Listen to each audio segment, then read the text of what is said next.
എൻസൈക്ലോവിങ്സിൻ്റെ പുതിയൊരു വീഡിയോയിലേക്ക് നിങ്ങൾക്ക് ഏവർക്കും സ്വാഗതം. ഈ വീഡിയോയിലൂടെ നിങ്ങളുമായി ഷെയർ ചെയ്യുന്നത് മഹാത്മാഗാന്ധി ദേശീയ ഗ്രാമീണ തൊഴിലുറപ്പ് പദ്ധതിയിലെ അംഗങ്ങൾക്ക് 10,000 രൂപയും അതിനു മുകളിലും കേന്ദ്ര സംസ്ഥാന സർക്കാരുകളുടെ സഹായത്തോടുകൂടി വിവിധ ക്ഷേമ പദ്ധതികൾ പൂർത്തീകരിക്കുന്നതിന് വേണ്ടിയിട്ട് ലഭിക്കുന്ന നിരവധിയായിട്ടുള്ള സ്കീമുകളുണ്ട്.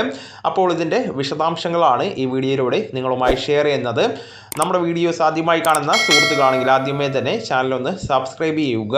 അപ്പോൾ നമുക്ക് വിശദാംശങ്ങളിലേക്ക് കടക്കാം. നിലവിൽ കന്നുകാലി തൊഴുത്ത് നിർമ്മിക്കുന്നതിന് വേണ്ടിയിട്ട് അതോടൊപ്പം തന്നെ ആട്ടിൻകൂട് നിർമ്മാണവുമായി ബന്ധപ്പെടുത്തി ഇനി അതുപോലെ തന്നെ സോപ്പ് വെട്ടി നിർമ്മാണം, കിണർ റീചാർജിങ്, അതോടൊപ്പം തന്നെ മണ്ണിര കമ്പോസ്റ്റ് നിർമ്മാണ യൂണിറ്റ്, ഇങ്ങനെയുള്ള ഒട്ടനവധി സ്കീമുകൾക്ക് വേണ്ടിയിട്ട് ധനസഹായം നൽകുന്നുണ്ട്.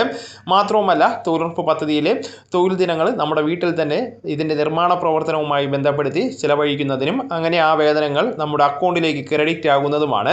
മാത്രവുമല്ല ഈ നിർമ്മാണവുമായി ബന്ധപ്പെടുത്തിയുള്ള വിവിധ സാമഗ്രികളൊക്കെ തന്നെ നമുക്ക് വാങ്ങേണ്ടതിനായിട്ട് വരുന്നതാണ്. ഇവിടെ എല്ലാം തന്നെ ബില്ലുകൾ ഉൾപ്പെടെയുള്ള കൃത്യമായിട്ടുള്ള നമ്മൾ സബ്മിറ്റ് ചെയ്ത് കഴിഞ്ഞാൽ അതിൻ്റെ ഫണ്ട് കൂടി നമുക്ക് റീഫണ്ട് ചെയ്ത് ലഭിക്കുന്ന സാഹചര്യം കൂടി ഉണ്ടായിരിക്കുന്നതാണ്.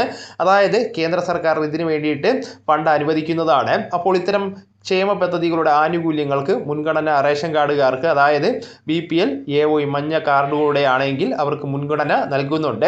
അപ്പോൾ ഇതിൽ നമുക്ക് ലഭ്യമാകുന്ന സ്കീമുകൾ നമ്മുടെ പഞ്ചായത്തിൽ ഉള്ളത് അതോടൊപ്പം തന്നെ അതത് വിഭാഗവുമായി ബന്ധപ്പെടുത്തി നമുക്ക് എല്ലാവരും കൃത്യമായിട്ട് ചോദിച്ചറിയാവുന്നതാണ്. അതിനുശേഷം അപേക്ഷയ്ക്ക് വേണ്ട മാർഗനിർദ്ദേശങ്ങൾ എല്ലാം തന്നെ ലഭിച്ച ശേഷം ബന്ധപ്പെട്ട നിർമ്മാണ പ്രവർത്തനം ആരംഭിക്കേണ്ടതാണ്. അപ്പോൾ ഈ ഒരു വിവരം നിങ്ങളുടെ സുഹൃത്തുക്കളിലേക്കും മറ്റു ഗ്രൂപ്പുകളിലേക്കും കൂടെയൊക്കെ ഷെയർ ചെയ്യുക. നമുക്ക് തുടർന്നും വിജ്ഞാനപരമായിട്ടുള്ള മറ്റ് വീഡിയോസും ആനുകാലിക വിവരങ്ങളുമായിട്ട് വീണ്ടും കാണാം. അതുവരെ ഗുഡ് ബൈ.